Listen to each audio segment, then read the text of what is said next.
peso de 150.000 toneladas, 345 metros de largo y con una altura equivalente a la de un edificio de 23 pisos, el Queen Mary 2 es el transatlántico más grande del mundo.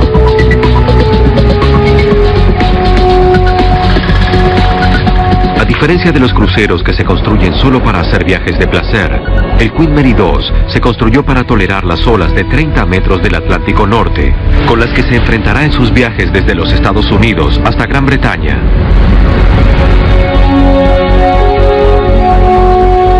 Con su estilo se rememora la grandeza de los transatlánticos clásicos de la década del 30, pero con tecnología de punta.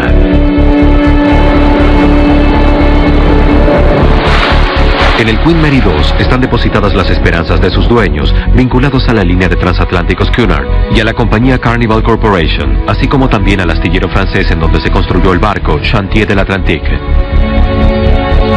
Para sus dueños, el barco representa la oportunidad de recrear la era dorada de los viajes en transatlánticos, además de atraer a una clientela en expansión. Para el astillero significa un contrato prestigioso con el cual esperan poder mostrar sus habilidades y excelencia como constructores navales. Le Queen, como lo llaman los franceses, demandó para su construcción cientos de miles de toneladas de material. Y millones de horas hombre. Se necesitaron 80.000 dibujos para llevar el diseño desde el tablero a la concreción en el mundo real. Con un ritmo implacable, obreros de todo el mundo trabajaron con las materias primas y las maquinarias correspondientes. Desde las láminas de acero hasta la construcción del casco, desde la instalación del equipamiento monumental hasta el trabajo manual.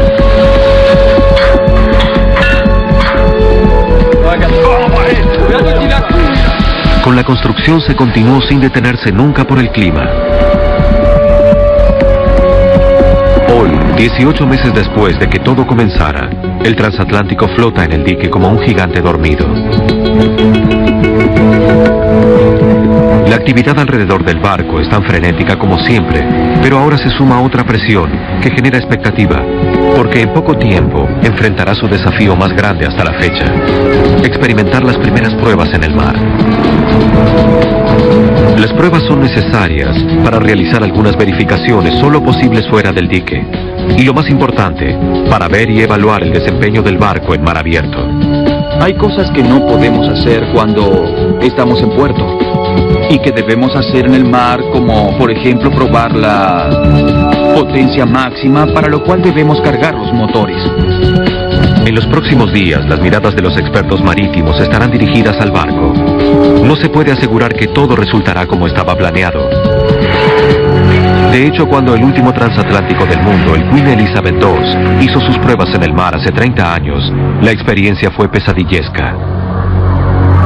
Ni siquiera el gasto de $45 millones es un seguro contra fallas. Fue tan solo un problema en la válvula de aceite del suministro de las calderas principales, pero fue suficiente para atrasar las pruebas en el mar y cancelar el crucero de Navidad. El Queen Elizabeth II volvió derrotado a Southampton, bajo una lluvia de críticas. Aunque no haya comentarios, en Cunard y en el astillero se sabe cuánto se arriesga. Mientras la marea sube al máximo, hay menos de una hora para conducir el Queen Mary 2 hacia el río Loire, para que luego se lance al mar.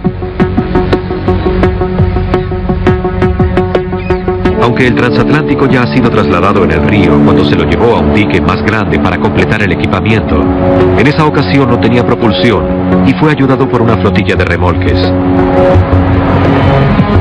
Hoy se trasladará con su propia potencia. Habrá remolques, pero solo como seguridad extra. En estas pruebas se verificará el funcionamiento del sistema de propulsión, el de los 6 motores, el de los 4 propulsores y el de los 3 empujes de proa. 2 de los 4 propulsores están conectados a computadoras, de modo tal que su mecanismo y potencia pueden ser monitoreados minuciosamente. En el puente de mando se reúnen las piezas principales. Todos los jefes de departamento, el gerente de contrataciones Jean-Rémy Villejoie, el arquitecto Stephen Payne y el hombre que en unos pocos meses estará al mando del transatlántico, el capitán Ronald Warwick. La atmósfera es de una calma muy relativa, aquí y en el dique, y se espera el momento óptimo para comenzar con el ejercicio. pero se detecta una falla. Los propulsores reciben una verificación técnica de último momento. Por error, el propulsor número 4 giró 360 grados completos, cortando los cables de instrumentación que lo conectaban al sistema de monitoreo. Los minutos transcurren, y con cada segundo, la salida de la nave, desde el dique con la marea alta, se dificulta más. La dificultad era volver a conectar el control al puente, al capitán, justamente con el objeto de que pudiera maniobrar, de hecho. Después de unos 15 minutos, la tensión disminuye cuando se recibe una llamada en el puente. Los ingenieros pudieron volver a conectar los cables. Están listos para zarpar. Dado que tenemos tan poco tiempo para salir del dique, si tardábamos demasiado para recuperar el control, podríamos haber perdido la oportunidad. Sí. A las 17:30, los propulsores a una sorprendente velocidad impulsan al transatlántico más grande del mundo fuera del dique.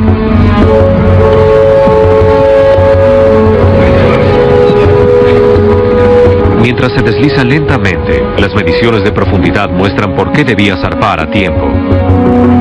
Hay apenas 1 metro de profundidad bajo su quilla. Con una maniobra en reversa y poca ayuda de los remolques, logra un giro de 90 grados en el medio del río Loire. Es un día hermoso y no hay problemas con los vientos fuertes. De hecho, las condiciones son ideales bajo un sol brillante. Las flotillas de barcos se ven empequeñecidas frente al gigante y lo escoltan mientras que los helicópteros, merodeando por la zona, registran este momento memorable. Esta es la culminación de 5 años de trabajo y creo que es un logro muy importante para el astillero el haber construido este barco en el tiempo que se hizo, y obviamente es un día maravilloso. Dejamos a toda la ciudad paralizada. Las palabras no pueden describir lo maravilloso que es estar aquí en las pruebas de esta nave enorme. El inicio de la puesta de sol no se hace esperar, y el transatlántico sale del estuario del Loire y se dirige hacia el océano Atlántico. Debido a que deben verificarse los sistemas del transatlántico bajo las condiciones difíciles que se presentan en el mar, y la fecha de entrega en diciembre se acerca, se deberá seguir un programa de pruebas muy estricto. Estas se realizan las 24 horas durante los 4 días de pruebas. Quienes estén trabajando en ellas dormirán muy poco. Hay 500 personas a bordo, cada una con una tarea específica. Además del trabajo en el puente de mando, el otro centro de operaciones estará ubicado lejos del sol, 12 cubiertas más abajo. Aquí se monitorearán las pruebas y se procesarán los resultados. Hay una interesante dualidad en las pruebas.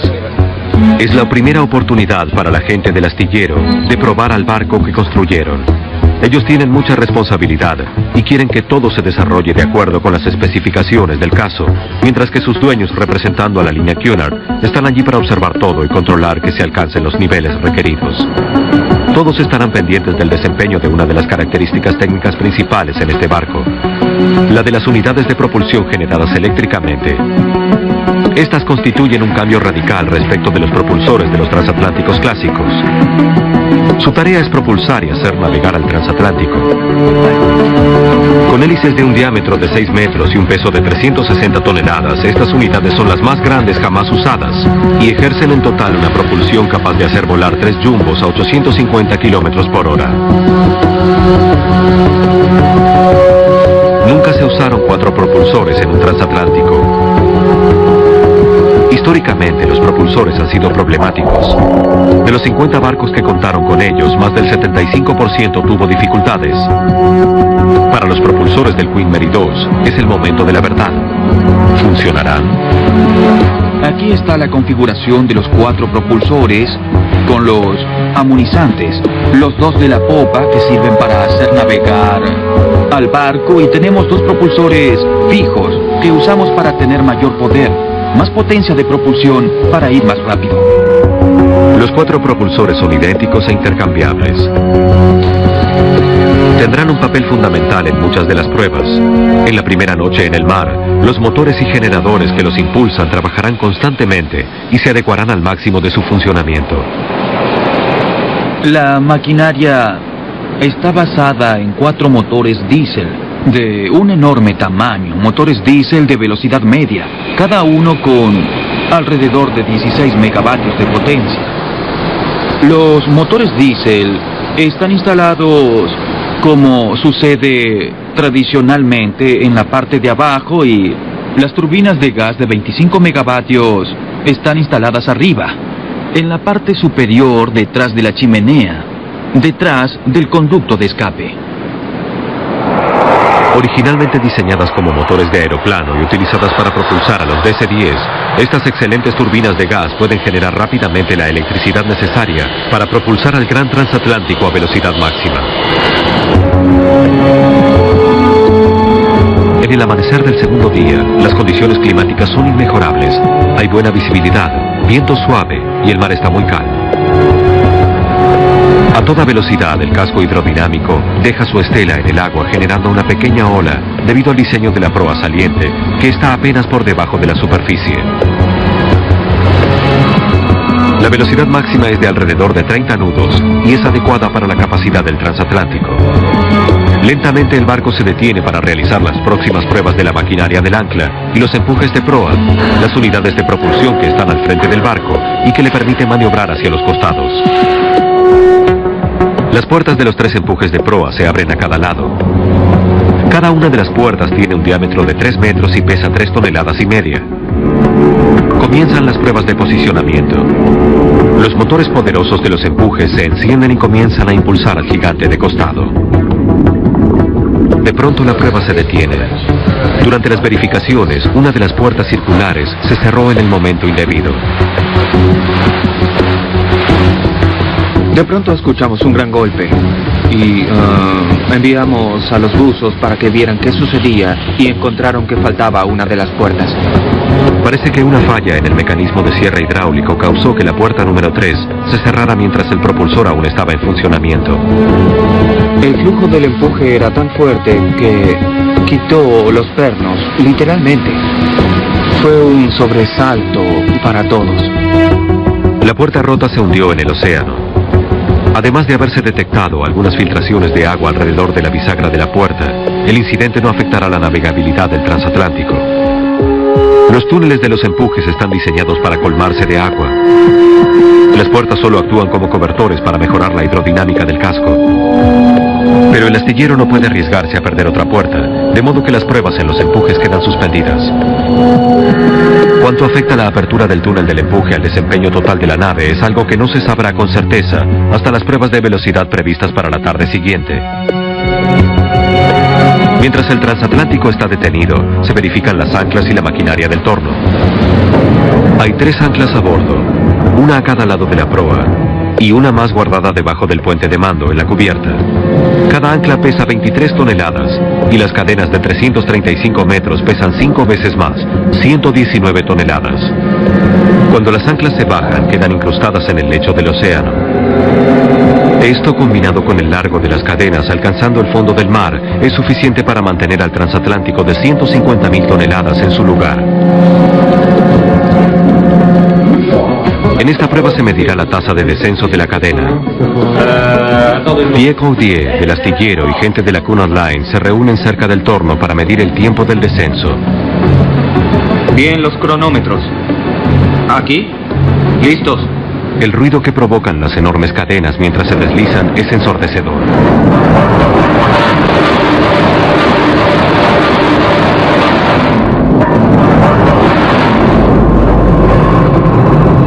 Muy bien, ya está todo listo, muy bien.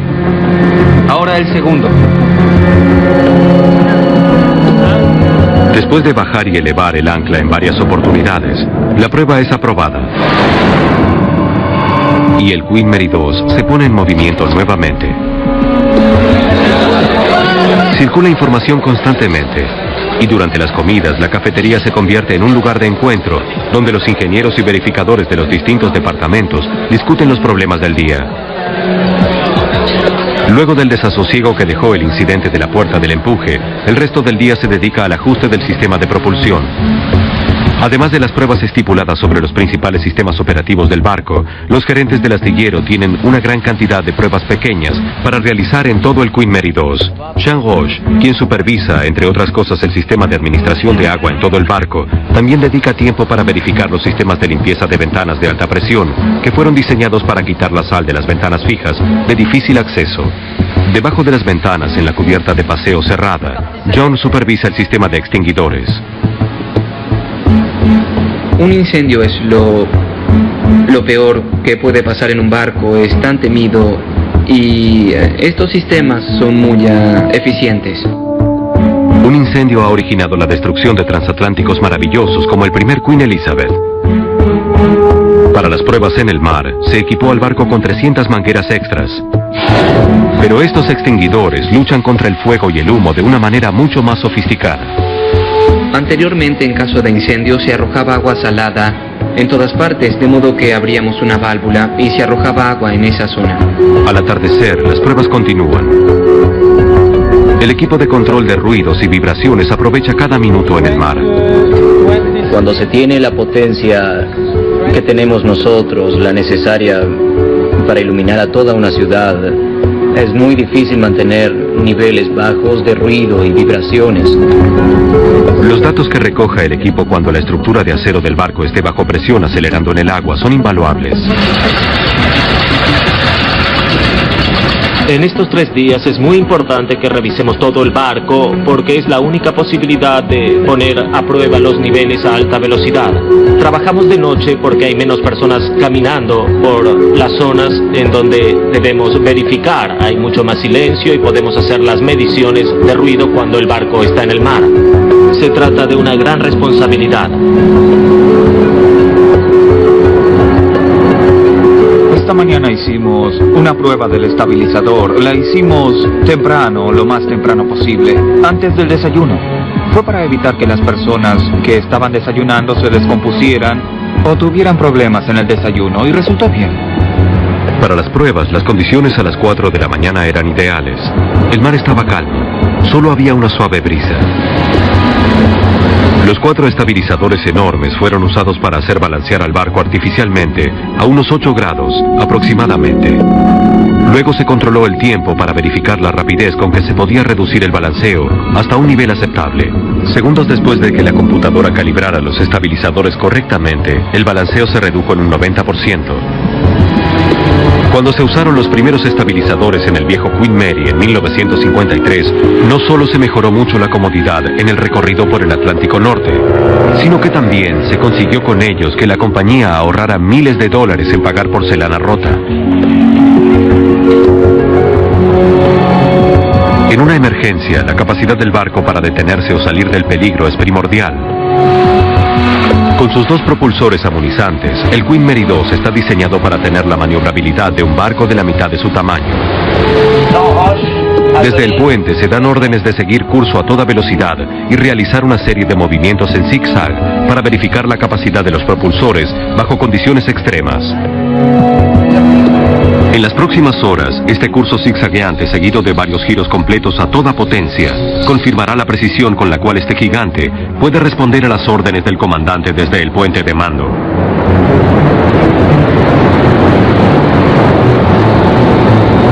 Creo que las pruebas en el mar del Queen Mary 2 resultarán fantásticamente bien. La maniobrabilidad del barco superó todas mis expectativas. Para el capitán Warwick, que está a bordo como observador, estas pruebas son su primera oportunidad de ver al nuevo transatlántico en acción. Ronald Warwick trabaja en la Cunard Line desde 1970 y fue capitán del Queen Elizabeth durante más de una década. Como capitán del Queen Mary 2, trabajará con una rotación de 3 meses de tareas y 3 de licencia. Aún con sus años de experiencia en alta mar, el Queen Mary 2 presenta un desafío para él, no solo por su tamaño, sino también por la palanca de mando y el sofisticado sistema de control. El capitán Warwick y su equipo estuvieron en los Estados Unidos durante los últimos meses, entrenándose en un simulador de alta tecnología en el Star Center, en Miami. Allí condujeron el barco a través de maniobras virtuales, se familiarizaron con los procedimientos para salir y entrar del puerto, y tuvieron una idea acabada de cómo reaccionará el barco frente a las condiciones cambiantes del mar. En el simulador el barco no seguía al timón muy bien, de modo que no pensamos que esa era una representación real, pero siempre estaba latente la idea de que, en efecto, podía serlo. Pero ahora, la capacidad del barco para maniobrar nos demostró que el simulador no funcionaba del todo bien. El tiempo sigue siendo extremadamente bueno y el barco reduce su velocidad a 5 nudos para el lanzamiento previsto de los botes de rescate desde el nivel de la cubierta de paseo. A más de 30 metros sobre el nivel del agua, este se convierte en un procedimiento peligroso que, si no se lleva a cabo muy cuidadosamente, podría provocar un desastre entre la tripulación.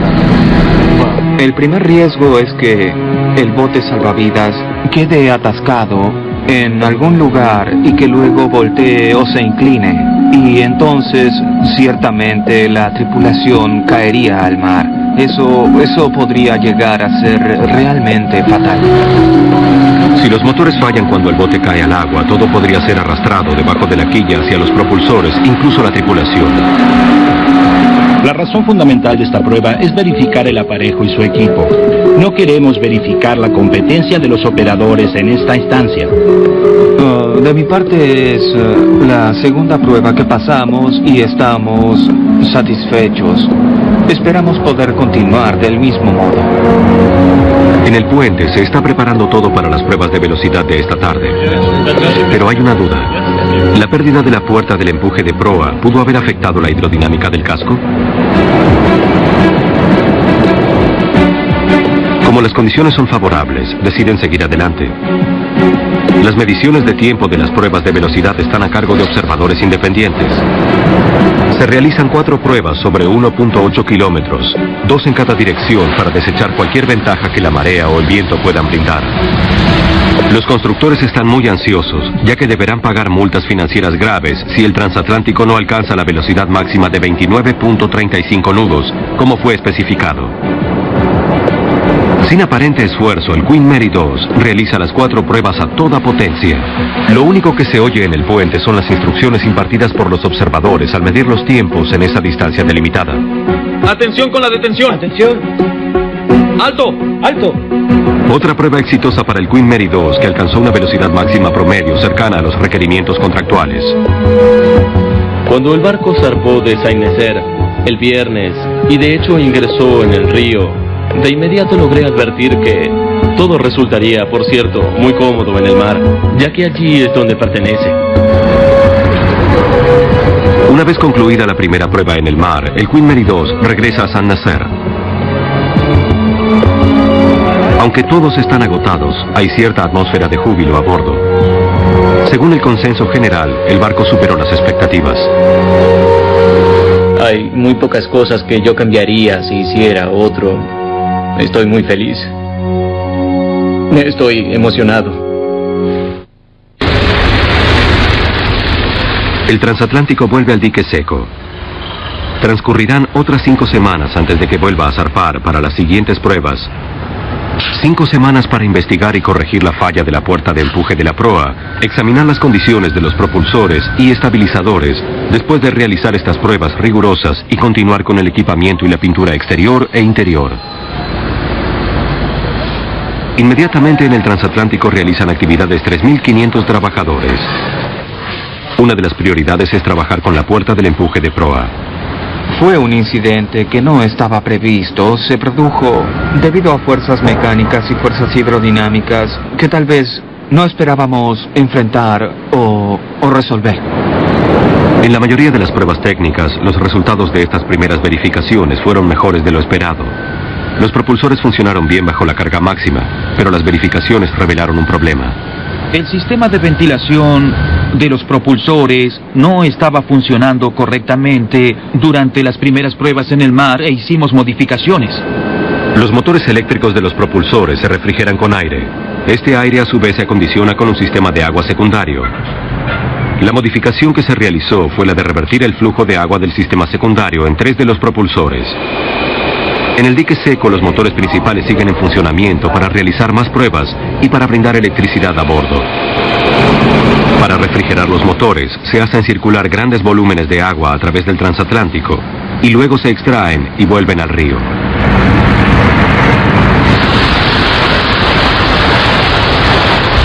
En las próximas pruebas en el mar, se repetirán las verificaciones de velocidad. Para reducir al mínimo la fricción en el fondo del casco, se efectúa una limpieza y se vuelve a pintar. Se pulen los propulsores y se los cubre para protegerlos de cualquier desprolijidad en la pintura. Los trabajos de pintura continúan en todo el transatlántico, y la tarea en ciertas áreas como la de la piscina aún debe finalizarse. Hay cierta urgencia por concluir con los trabajos de interiores, ya que los andamios deberán ser retirados antes de que el barco zarpe nuevamente.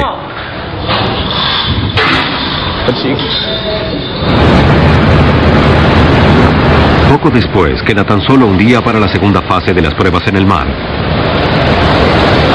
Aunque la puerta nueva del empuje de proa ya esté colocada, se ha detectado otro problema. Podría haber daños en la línea de flotación por los empujes de proa. Por eso decidimos no correr riesgos y restringir su uso, limitando así de esta manera su potencia.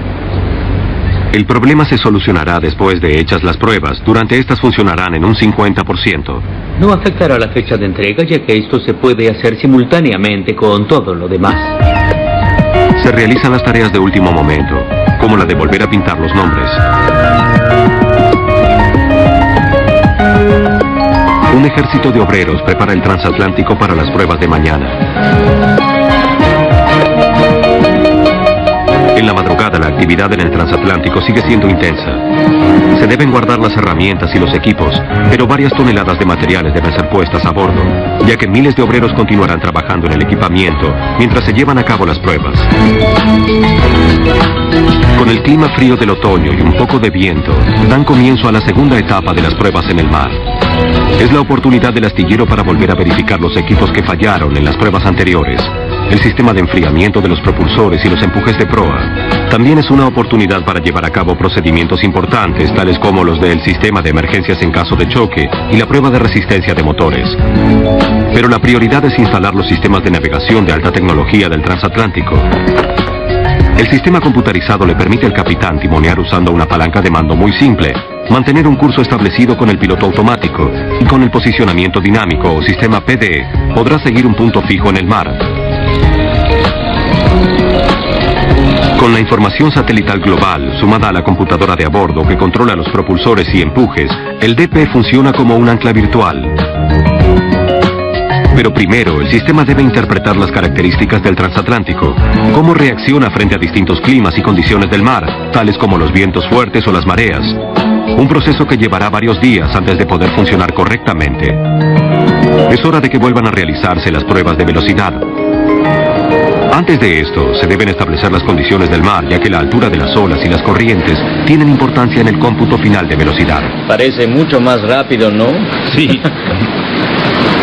Durante las primeras pruebas en el mar, el Queen Mary 2 alcanzó la velocidad máxima establecida en el contrato, pero en estas pruebas todos deseaban la oportunidad de llevarlo al límite. Decidir sobre el alto de las olas implica una negociación entre el capitán del astillero, el capitán Warwick y los oficiales maestros. Usando sus años de experiencia, estudian el estado del mar para lograr consenso. El máximo es de 3.8, 3.9, más de 3 metros. Sí, así es. En realidad el promedio son 2 metros. Sí. Se acuerda una altura de ola de 2 metros. Antes de poner en marcha la velocidad, Stephen Payne hace apuestas sobre los resultados posibles. Y para las pruebas finales se invita al capitán Warwick a tomar el timón. Para todas las personas involucradas en la construcción del barco, la velocidad alcanzada es gratificante.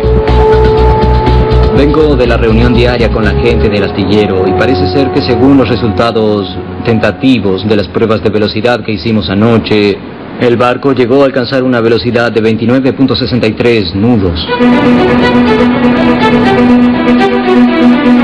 Mientras que los motores se siguen probando, se continúa con los trabajos de equipamiento. Los instaladores de alfombras trabajan en las zonas públicas y los pintores lo hacen en todo el transatlántico.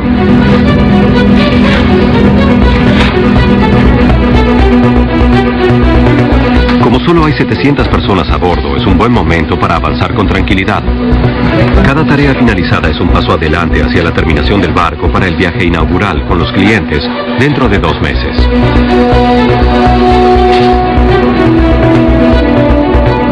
Al atardecer del penúltimo día, el barco debe pasar por una de las pruebas más difíciles, la detención de emergencia en caso de colisión.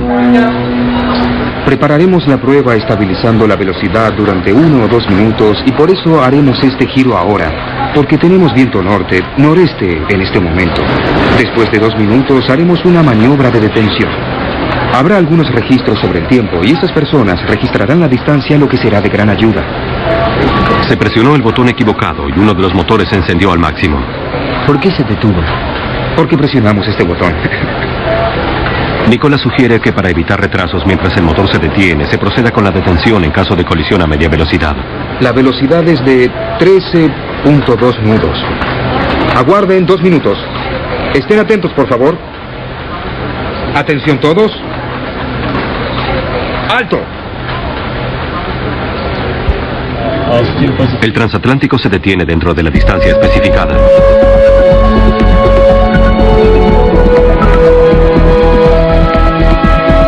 Esta segunda etapa de pruebas ya casi llega a su fin. Nos dio una buena oportunidad para conocer el barco, porque claro, cuando esté al mando seguramente no podré dejar el puente. Durante las pruebas creo que recorrí cada rincón de este barco, que es enorme. Todavía no estuve en la chimenea, pero espero poder visitarla antes de llegar al puerto esta tarde. El capitán Warwick es parte de la dinastía Cunard, ya que tanto él como su padre fueron capitanes del Queen Elizabeth II. Durante 5 décadas en alta mar, este hombre presenció grandes cambios. El timón del barco ha sido reemplazado por una palanca de mando. Los sistemas de control no se parecen a ningún otro. Podemos hacer girar este barco en toda su extensión con la planta que tenemos ahora. La brújula tradicional se suplantó por la navegación satelital y el timón por propulsores dirigibles. ¿Podría haberse imaginado el capitán Warwick, cuando comenzó su carrera en el mar, que terminaría como capitán del transatlántico más grande del mundo? Mi primer barco era uno que pertenecía a la línea del puerto, a la que me uní en 1958. Pesaba apenas unas 7.000 toneladas. Este transatlántico magnífico pesa 150.000. Tenía propulsión fija. Nosotros tenemos un plan de propulsión completamente diferente, impensable en esa época. Así que hay un gran contraste, pero me siento muy cómodo con él. Luego de 4 días en el mar, el barco entra en el estuario del Loire. Y en el astillero hay satisfacción con los resultados. A tan solo horas de llegar, el dique será dragado nuevamente y comenzará el trabajo de quitar los ejes propulsores de los empujes de proa para ser regresados a sus fabricantes en Suecia. Faltan 3 semanas para la fecha de entrega y los 1.300 empleados nuevos del transatlántico comienzan a llegar al Saint-Nazaire para recibir una capacitación intensiva. Todos los sistemas de seguridad de a bordo deben ser verificados. En caso de que hubiera un incendio en un gran espacio como el restaurante Britannia, con capacidad para 1.300 comensales, el sistema de extracción debe poder eliminar el humo en un tiempo determinado para que los letreros que indican las salidas resulten visibles. Se prueba el sistema. ¿Están listos? Bien, enciendan las bombas.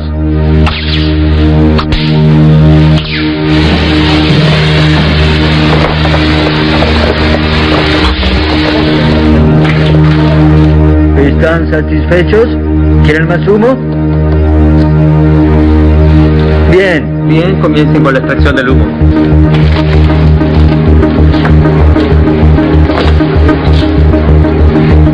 Oh, ¡qué trabajo!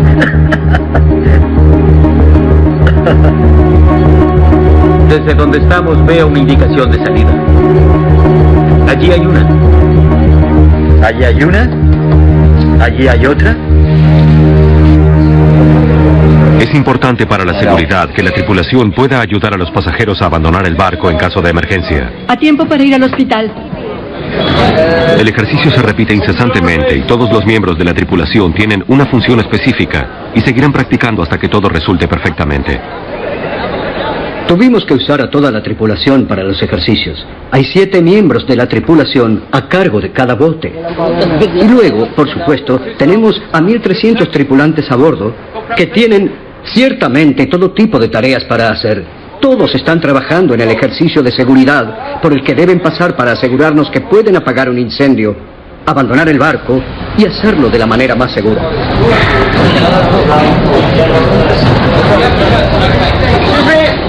Los botes salvavidas deben estar colmados de pasajeros y deben ser bajados 30 metros desde la cubierta 7 hasta el mar. Cuando lanzamos los botes y a toda la tripulación, y toda la tripulación abandona el barco, siempre quedan algunos para asegurarse de que todo esté bien. Pero ellos también deben dejar el barco. Tenemos escaleras a ambos lados, pero también tenemos cierto número de unidades de descenso. Y básicamente, el último hombre del barco que debe irse y llegar a un bote, se sujeta con correas y se arroja sobre el bote hasta el agua. Solo 3 días antes de la entrega, los procedimientos de emergencia deben ser aprobados por el MCA, la Agencia de Guardia Costera de la Marina Británica. Particularmente en un transatlántico así, en donde se es responsable de un gran número de personas, deben demostrarnos que pueden ejercer control en una situación de emergencia. Si no alcanzan los parámetros, no podremos darles el certificado para transportar pasajeros hasta que estemos realmente satisfechos. En el peor de los casos, sí, el barco permanecerá aquí hasta que estemos satisfechos.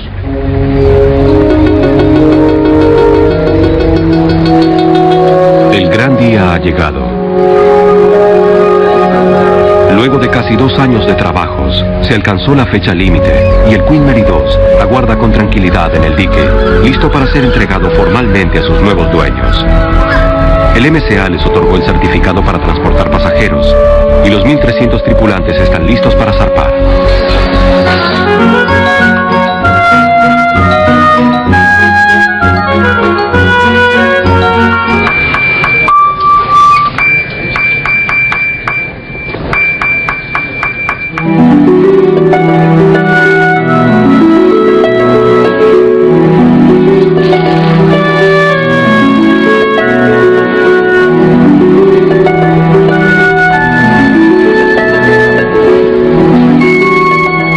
En las horas que quedan se realizan los arreglos finales en los interiores. Lo que voy a hacer ahora es llamar a las estaciones con números. Esta es la 1. Los empleados del restaurante se reúnen antes de servir el almuerzo. Bien, comiencen ubicando la manteca en la mesa y traigan la crema y la leche. Necesito que vuelvan a la 1:45. El Queen Mary 2 zarpará con la marea de la tarde. Pero antes de eso, a las 12:30, en la cubierta más alta, se invita a la tripulación a ver la bajada de la bandera francesa y el izamiento de los nuevos colores, la insignia roja británica.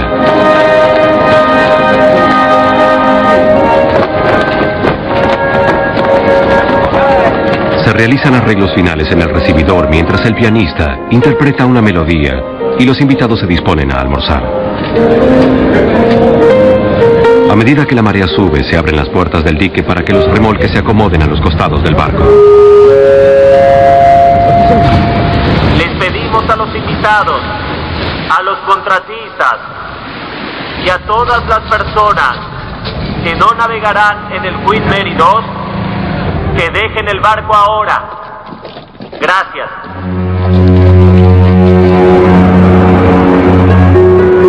Pocos minutos luego de la marea alta, a las 15:30, el Queen Mary 2 zarpa suavemente y deja el dique, su hogar durante los últimos 7 meses. Con un aire helado, los trabajadores se ubican en el muelle del astillero para verlo marcharse, mientras miles de curiosos lo saludan desde la ribera del Loire.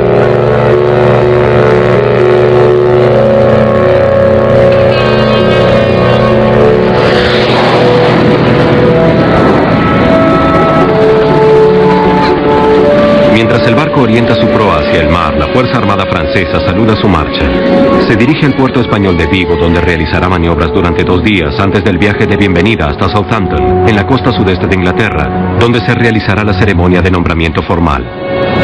Desde luego diría que ahora se alejó un tanto de nuestros corazones. Estuvimos trabajando con los dibujos 3 años en la construcción, en las pruebas, las comisiones, y ya se fue. Sí, siento un vacío, por supuesto. A diferencia de su partida de Saint-Nazaire, la llegada del Queen Mary 2 a Southampton, un día después de Navidad, está marcada por un fuerte viento y una copiosa lluvia. A pesar del clima, una flotilla de barcos pequeños y miles de personas se reúnen para saludar al barco, mientras entra al Solent y se acerca majestuosamente por las aguas de Southampton. El silbato que anuncia su presencia se encontraba originalmente en el primer Queen Mary. Ahora está acondicionado y una vez más suena en las aguas de Southampton. un sonido que se transmite a lo largo de 16 kilómetros.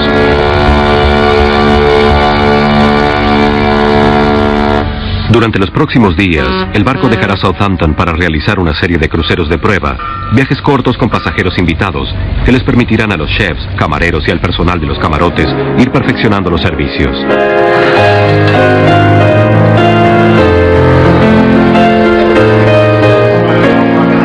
En el comienzo de cada viaje, siguiendo la tradición de los transatlánticos de Cunard del pasado, el capitán Warwick da la bienvenida a los invitados con un cóctel en el Salón Queen's. Además de su responsabilidad como comandante del transatlántico, tiene muchas obligaciones sociales que atender.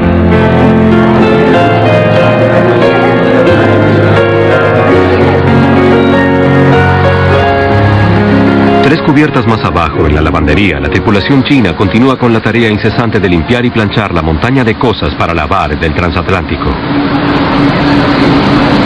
Hay alrededor de 8.000, 9.000 sábanas. Y todos los días, unos 1.500 manteles, entre 12.000 y 13.000 servilletas.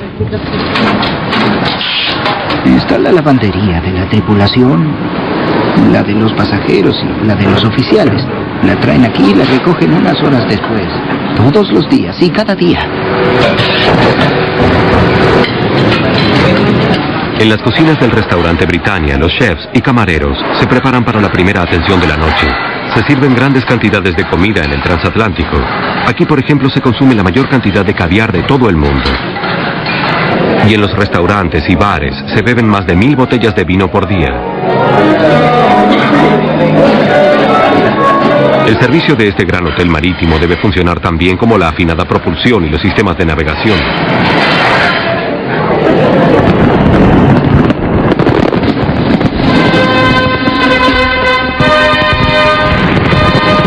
Solo falta el nombramiento oficial del transatlántico, y para ello toda la tripulación de la Marina Británica se hace presente.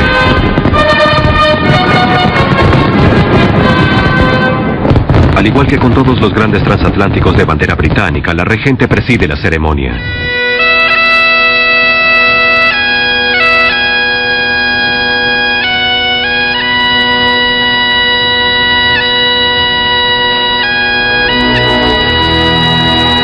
Yo nombro a este barco Queen Mary II. Que Dios lo bendiga a él y a quienes viajen en él.